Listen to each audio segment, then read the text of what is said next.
I've replaced this front part of the chassis. Today I'm going to start putting it back together. The first thing we're going to tackle by popular demand is the steering relay, which is contained in this old part.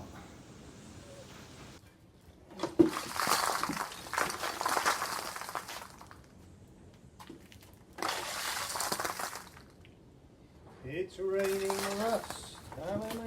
Okay, so let's have a look how it works. This is the body of one. So those bolts there are fitted into here, and that's the top end we're looking at now.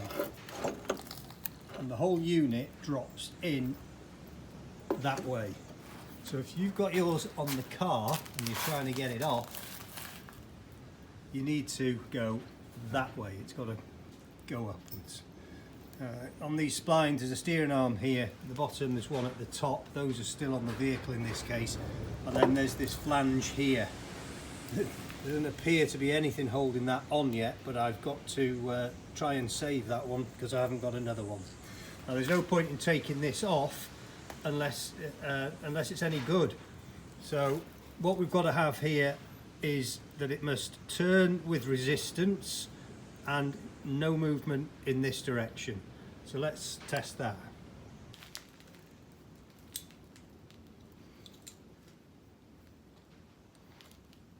Ooh. Oh, right, that's fine. That's turning. Got resistance there.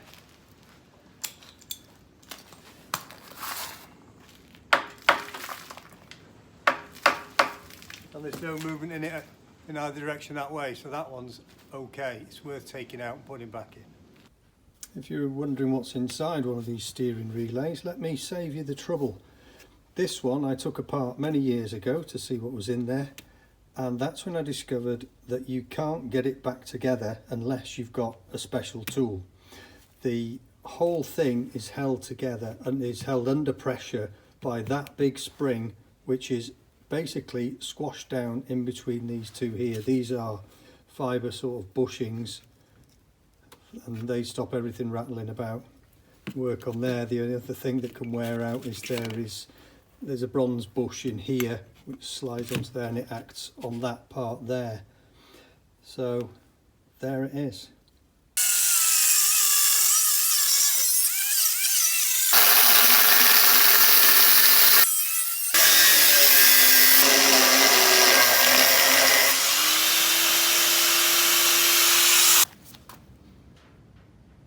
Okay, we might stop and have a quick look at this.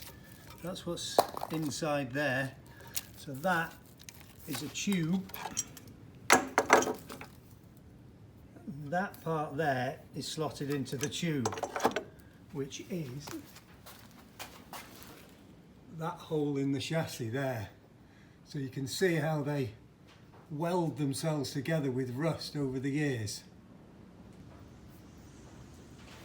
There we are. I've still got a fair way to go, so that tube, you're going to have to cut that off carefully so don't damage that part. It's real thickness there. Right, let's carry on.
Oh, it's moved then. Did it move?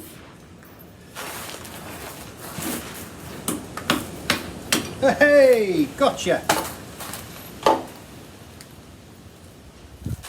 A bit of work to sort that out, but that'll be fun. Okay, so that's the end we're looking at here. Obviously there's a plate screwed onto the top of this, but that, if you look here, there is absolutely no sign of a crack or joint. It's all just solid rust. Okay, look at that part there. It's all just welded on rust, and there's the equivalent on here. And you can see it's just totally welded itself onto the chassis. If I'm sounding a bit smug here, it's because I'm so pleased I'm not trying to get this out of an existing chassis on the vehicle. I still got the option of just cutting it out. This bit of angled here is the support for the battery tray, so I want to try and get that out in one piece. If I can, I might be able to reuse it, I may not.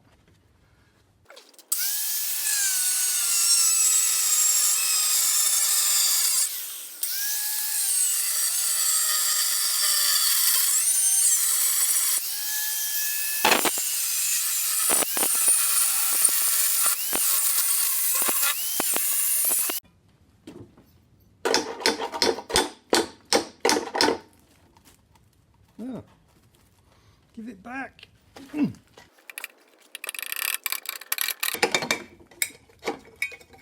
Aha, gotcha.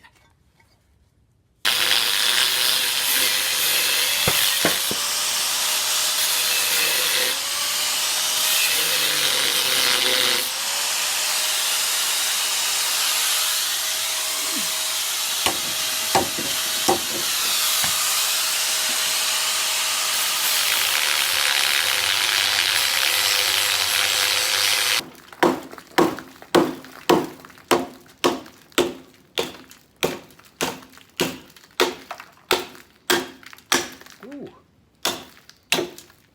Oh, we're there. We've done it, Mark.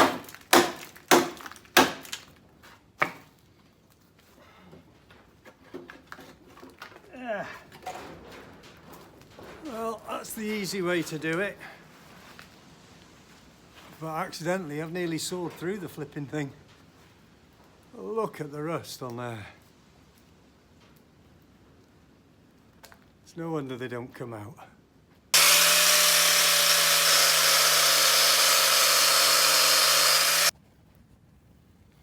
Yeah, you can really see how thick that build-up of stuff is in there, the depth of that.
Right, that's them all shiny and new. Let's see if they fit.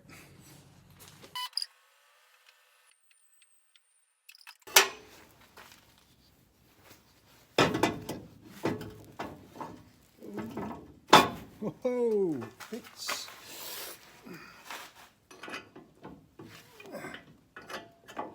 That's going to need a bit of adjustment. Okay.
Okay, let's have a look at the setup for putting this back together. This lower arm here is to come out at a right angle from there. So you can use a square, put that on the front of the chassis member there, then look down by eye, you can see that one's not, and just get that one coming out at 90 degrees. When you've done that, this top arm has to come forwards a little bit, and it's exactly 81 degrees from there. So if we then take a fancy piece of equipment like this, so there's our 90 off the chassis, line up with that, that gives me 81 degrees, and then that arm, well, line it by eye in this direction, should be running at 81 degrees. I don't think the 1 degrees is all that important though.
So here it is, all up and running, and this is what it looked like before.